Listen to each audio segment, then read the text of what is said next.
Emma Watson sentou-se sozinha em seu apartamento em Londres, tomando uma xícara de chá de camomila enquanto a luz do sol se espalhava pelas janelas altas. O mundo a conhecia como atriz inteligente, composta e humanitária, calma, lógica e ferozmente principiológica. Mas naquela manhã, um envelope grosso que repousava à sua porta mudou tudo. Foi uma intimação. O envelope trazia o selo da Suprema Corte dos Estados Unidos. Confusa, mas intrigada, Emma abriu-a com as mãos trêmulas. O tribunal estava a convocá-la para comparecer num caso de difamação de grande repercussão, não como testemunha, mas como arguida.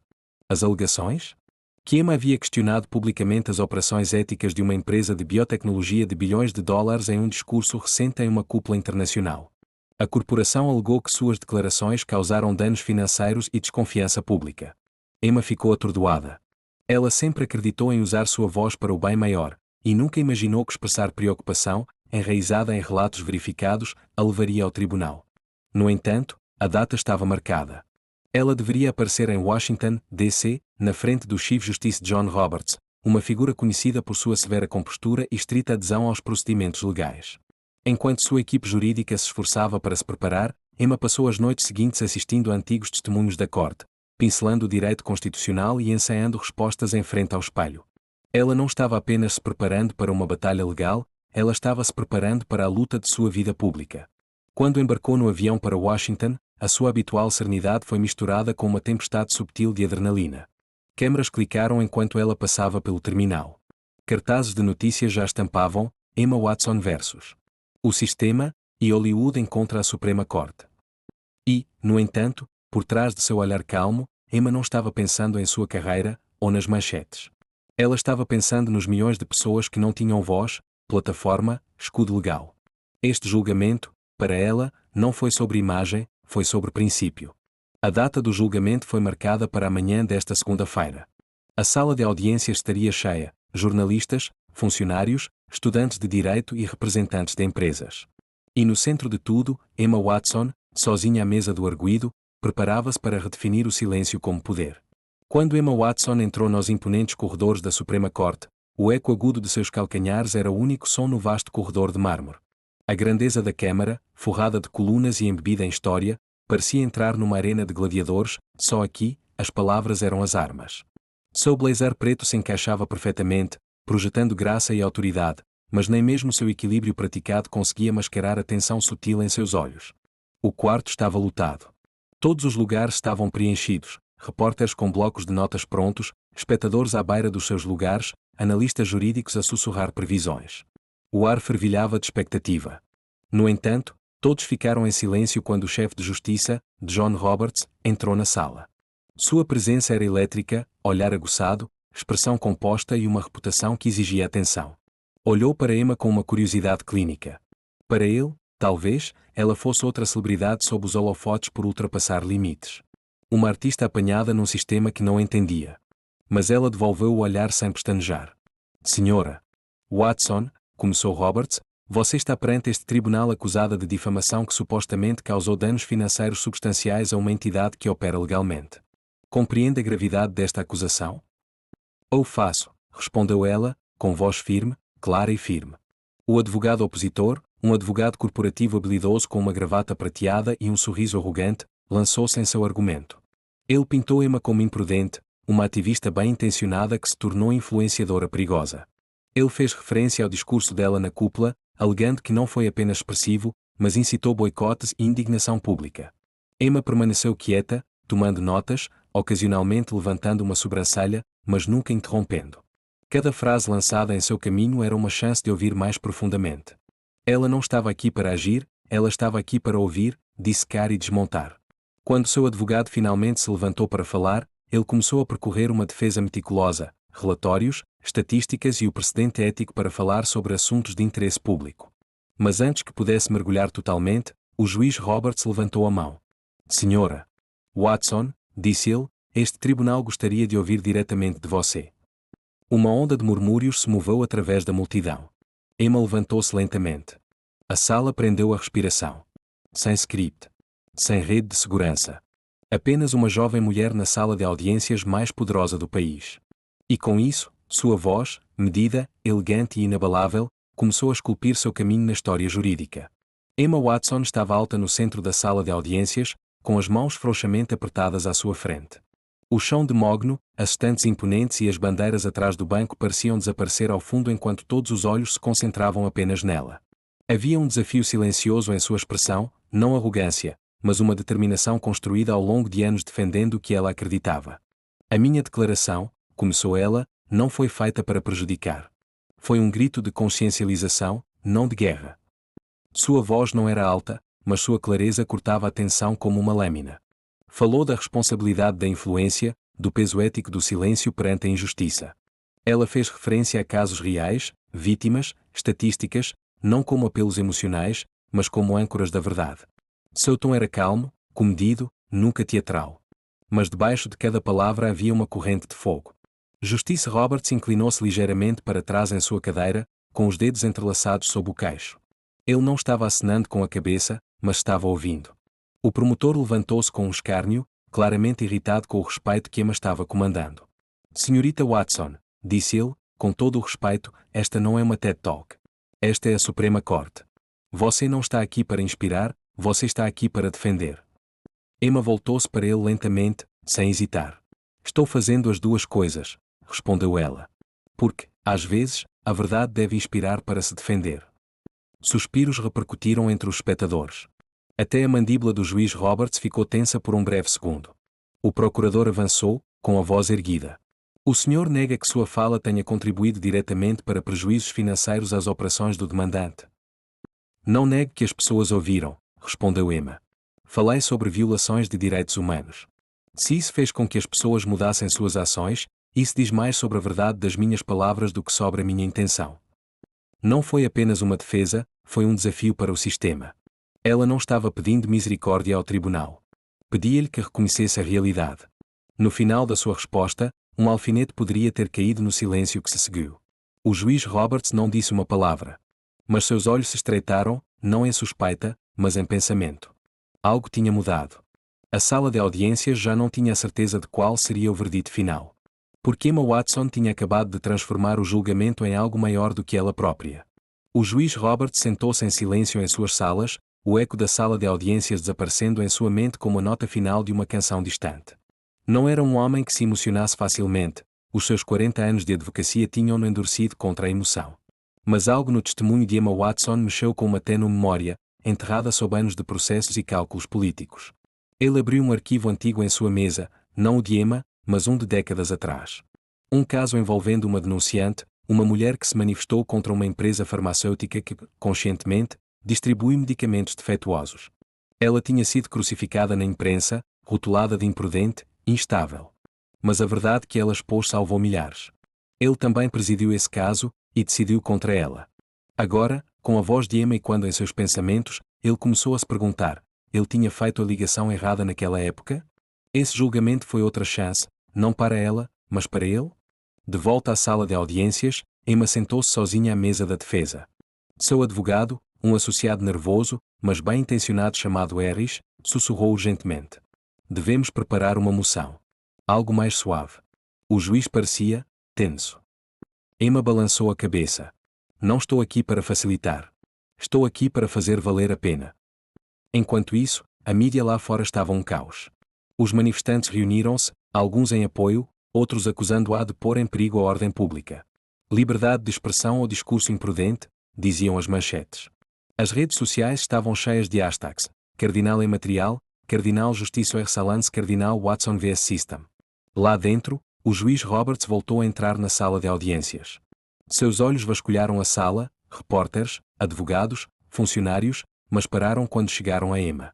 Ela encontrou seu olhar calmamente, por um segundo fugaz, houve um reconhecimento mútuo, não de acordo, mas de compreensão. Eu revisei o material suplementar de ambas as partes, começou Roberts, com a voz firme. Mas este julgamento tornou-se mais do que uma questão de direito. Tornou-se um teste à nossa consciência coletiva. Murmúrios subiram instantaneamente pelos bancos. Emma inclinou-se para a frente. Harris parecia que poderia desmaiar. E, no entanto, Roberts continuou, sem se incomodar. Antes de avançarmos, quero que ambos os lados reconsiderem o que significa justiça no contexto de influência, discurso e verdade. Ele suspendeu o julgamento por 48 horas.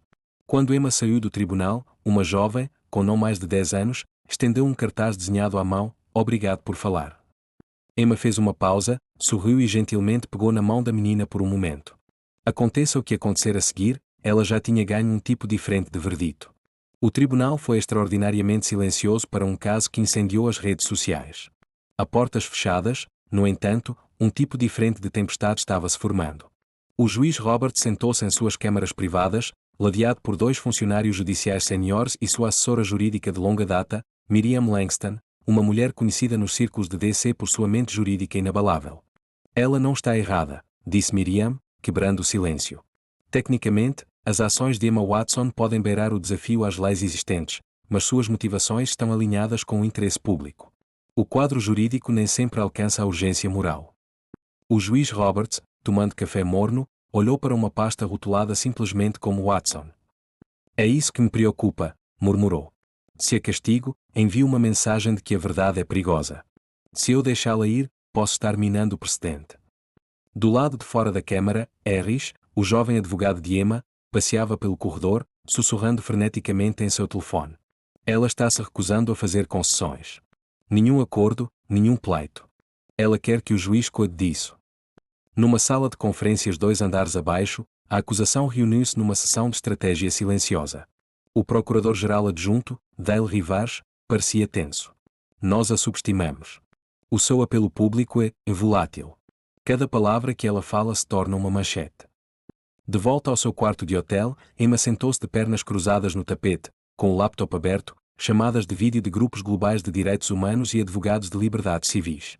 Ela tomou notas em silêncio, depois fechou seu laptop e sussurrou para si mesma: "As próximas 48 horas podem mudar tudo." Naquela noite, os principais âncoras especularam sem parar. "Será que o sistema de justiça finalmente cumpriu o seu papel?" perguntou um âncora. "Emma Watson não é apenas uma ré, ela se tornou um símbolo." Alguns a chamaram de heroína. Outros disseram que ela foi imprudente. Mas quase todos concordaram numa coisa: este julgamento deixou de ser uma batalha jurídica pessoal e passou a ser um referendo moral. Em uma rara declaração no final da noite, Roberts emitiu um pedido formal de depoimento de especialistas sobre julgamentos históricos de liberdade de expressão, sinalizando uma direção mais filosófica para a próxima sessão. O país estava de olho. Mas nos corredores silenciosos da justiça, as pessoas mais próximas da lei sabiam: este caso já não era apenas sobre Emma Watson. Era sobre a alma do sistema. Enquanto a luz da manhã filtrava as janelas altas do Tribunal Federal, uma tensão palpável enchia a sala de audiências. Os espectadores sussurraram. Os jornalistas verificaram suas transmissões ao vivo. O juiz Roberts entrou, com o rosto elegível, e chamou a sessão à ordem. "A defesa pode prosseguir", disse simplesmente. Emma estava de pé, calma e focada. "Sua honra", disse ela, com a voz forte mas respeitosa, "chamamos nossa testemunha final, Oliver West." Uma onda de murmúrios rolou pela sala. Ninguém sabia o nome. Nem a imprensa, nem a acusação. Até o juiz levantou uma sobrancelha. Um homem na casa dos 50 anos entrou, modestamente vestido, ligeiramente curvado, olhos que tinham visto demais. Emma fez um ligeiro aceno de incentivo. Harry se inclinou e sussurrou: "Você tem certeza disso?" "Confia em mim", disse Emma. West foi empossado. "Indique o seu nome e profissão", pediu o oficial de justiça. "Oliver West. Ex-analista de vigilância do Departamento de Cibersegurança." De repente, a sala de audiências ficou em silêncio. Emma avançou. "Senhor West, você supervisionou o protocolo de classificação no vídeo que postei?" "Sim." "As imagens foram classificadas no momento da divulgação?" West hesitou, então disse: "Não. Foi rebaixado 5 horas antes do posto." Um suspiro coletivo encheu a sala de audiências. Emma continuou: "Pode confirmar que esta reclassificação não foi documentada publicamente?" "Sim. Foi enterrado em um registro de aviso em massa, elegível para o público em geral." O juiz Roberts inclinou-se para a frente, com a voz severa. "Por que você está se apresentando agora?" West olhou diretamente para o juiz. "Porque o sistema está quebrado. E eu não podia ver outro contador da verdade ser enterrado por sombras burocráticas." A acusação atrapalhou-se em contestar, mas era tarde demais. O estrago estava feito. Emma voltou ao tribunal. A verdade nunca foi ilegal. Foi simplesmente inconveniente. Os repórteres digitaram furiosamente. As redes sociais explodiram. Hashtags como Cardinal Westruth e Cardinal Emma Unfiltered começaram a ser tendência em tempo real. Pela primeira vez no julgamento, o juiz Roberts fez uma pausa por mais de um momento antes de dispensar a testemunha. Este tribunal voltará a reunir-se amanhã para as alegações finais, disse, e manteve-se. Emma fechou os olhos com West. Obrigada, disse ela. Ao sair da bancada, Emma passou pela mesa da acusação sem olhar. Ela não precisava. A tempestade que desencadeou era agora imparável. Não se tratava apenas de uma defesa. Foi uma revelação. Na manhã seguinte, as escadarias do tribunal foram inundadas de manifestantes e apoiantes, cartazes com os dizeres "A verdade não é traição" e "Deixem Emma falar" acenavam à luz do sol. Carrinhas de notícias alinhavam a rua. A mídia global havia entrado no julgamento. A atmosfera não estava apenas carregada, era elétrica. Dentro da sala de audiências, Emma sentou-se em silêncio, rodeada pela sua equipa jurídica. O rosto estava composto, as mãos cruzadas. Do outro lado do corredor, a acusação parecia visivelmente abalada, despreparada para a tempestade que Oliver West havia provocado. O juiz Roberts entrou, rosto elegível como sempre. Vamos agora ouvir as alegações finais, disse. A acusação foi a primeira, com a voz a tremer com a pressão. Eles se apegaram a tecnicidades, reiterando que Emma havia ignorado o protocolo, arriscado as relações internacionais e colocado em risco a segurança. Mas seu argumento parecia obsoleto, robótico, até mesmo oco. Quando chegou a vez de Emma, a sala inclinou-se para a frente. Ela não falou a partir de um roteiro. Ela não leu as notas. Ela falou de memória. Vossa Excelência. Senhoras e senhores, começou ela, este não é um julgamento sobre documentos. Ou a política digital. Ou metadados classificados versus não classificados. Este é um julgamento sobre clareza moral. Afastou-se da mesa e andou devagar, deliberadamente. Disseram-me para olhar para o outro lado. Para ficar quieto. Esse silêncio era mais seguro do que a verdade. Mas quando vi o que o sistema tinha feito, o que estava a esconder, não houve escolha. Se dizer a verdade me torna culpado, então estou orgulhoso da minha culpa. Um silêncio caiu. Eu não liberei apenas um arquivo. Soltei um espelho. E o que as pessoas viam naquele espelho assustava-as. Porque, por uma vez, não podiam fingir que não sabiam. Ela recorreu ao juiz Roberts. Meritíssimo, pode governar contra mim. Podem condenar-me. Mas não se pode tocar a campainha. A verdade está fora. E acredito que, com o tempo, até este tribunal me agradecerá por isso.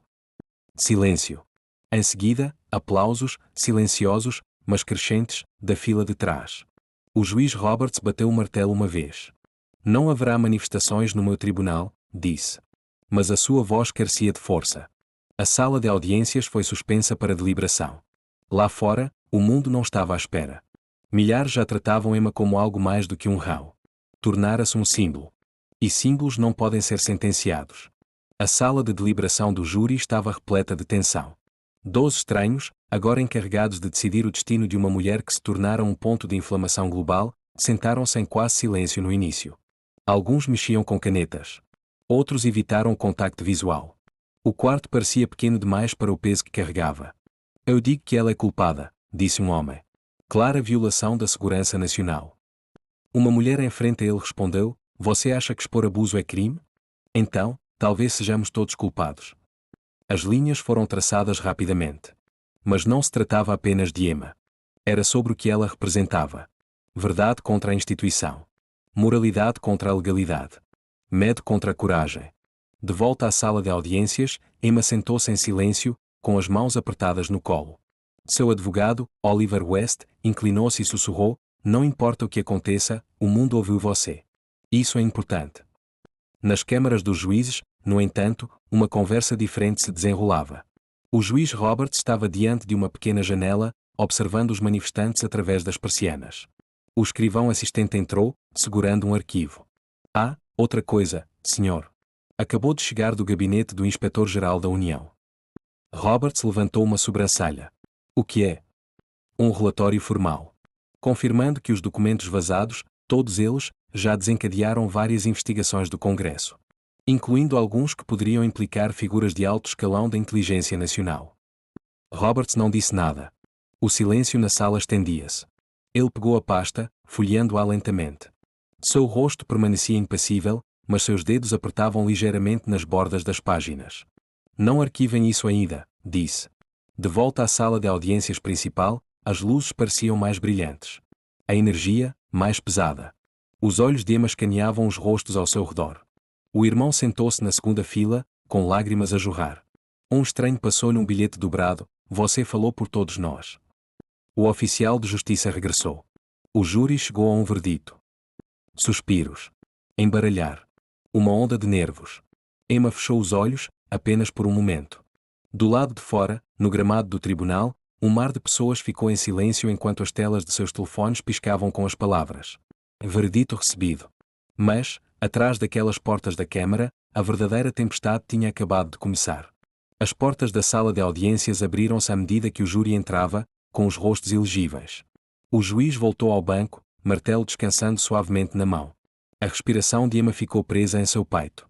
O barulho na galeria morreu instantaneamente. "Todos se levantam", pediu o oficial de justiça.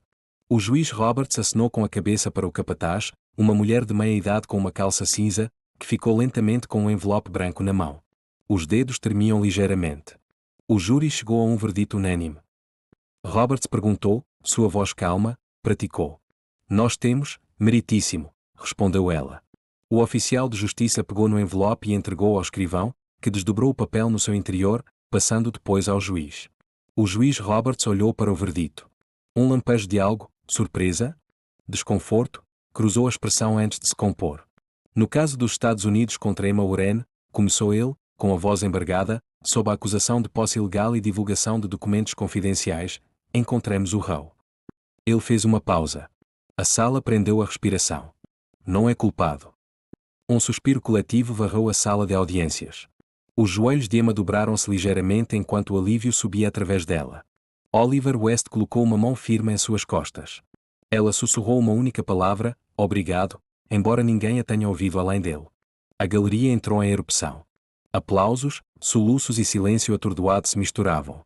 Lanternas acesas por fotógrafos de imprensa. Lá fora, cânticos transformaram-se em gritos de celebração.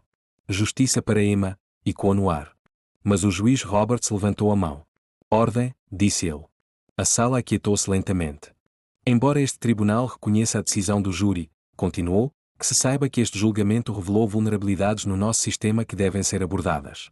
A transparência não pode ser feita à custa da estabilidade, no entanto, o silêncio não pode ser o preço da verdade." Foi um momento raro, sem roteiro, de um homem conhecido pela contenção. Emma virou-se para a multidão. Seus olhos encontraram seu irmão, seus apoiadores e até mesmo aqueles que duvidavam dela. Ela não acenou. Ela não chorou. Ela simplesmente ficou de pé. Atrás dela, o juiz olhou mais uma vez para o arquivo do inspetor-geral, agora escondido sob uma pilha de papéis. Uma tempestade estava chegando, e ele sabia disso. Mas, por enquanto, o tribunal se pronunciou. Quando Emma saiu pelas portas do tribunal, o mundo esperou pelo que ela diria a seguir. Ela não disse nada. E, de alguma forma, esse silêncio foi mais alto do que qualquer verdito jamais poderia ser. Do lado de fora do tribunal, os degraus transbordavam de pessoas, jornalistas e câmaras piscando. O céu estava sem nuvens, mas a tensão no ar levou a uma tempestade de outro tipo. Os manifestantes que antes gritavam pela prisão de Emma agora ficaram congelados, sem saber o que sentir. Outros seguravam cartazes que diziam "a verdade vence" e uma só voz importa. Emma Warren emergiu das pesadas portas de madeira, ladeada por Oliver West e seu irmão mais novo, Caleb. Sua postura era calma, ombros para trás, olhar para frente. A multidão avançou, microfones empurraram em sua direção. "O que você vai fazer agora, Emma? Você tem algum arrependimento? Vai processar o governo? Sente-se vingado?" Emma fez uma pausa no degrau superior. O mundo esperou. Ela não falou. Em vez disso, ela estendeu a mão para dentro do casaco e puxou uma única folha de papel. Ela o segurou. Nele, em tinta preta grossa, havia apenas 5 palavras. "A verdade não precisa de permissão para existir." O silêncio que se seguiu foi estrondoso. Alguns repórteres baixaram os microfones. Outros sussurraram em fones de ouvido. A multidão, atordoada, assistiu à entrega do papel a uma jovem na primeira fila, talvez com 10 anos, que o olhou como se fosse um tesouro. Emma desceu os degraus lentamente. A cada passo, cresciam os cânticos de seus apoiadores. O seu silêncio tornara-se a sua marca. A sua recusa em jogar o jogo da comunicação social foi o seu protesto. Uma semana depois, seu rosto estava na capa de todas as principais revistas de notícias. "A denunciante silenciosa", chamaram-lhe. Ela recusou todas as entrevistas. Funcionários do governo se mexeram. Uma audiência no Congresso foi aberta para investigar os sistemas expostos durante seu julgamento. O juiz Roberts foi chamado como testemunha. Quando perguntado se se arrependia de não ter silenciado Emma mais cedo, ele respondeu simplesmente: "Não tenho certeza de que poderia ter." Emma voltou para uma pequena casa à beira do Colorado, cercada por pinheiros e céu aberto. Seu irmão pintou novamente. Ela jardinou. Às vezes, respondia cartas de estranhos. Às vezes não. Mas uma coisa era certa. Emma Warren tinha mudado a definição de coragem, não através da raiva, ou eloquência, ou força, mas através do silêncio. E nesse silêncio, uma revolução tinha começado.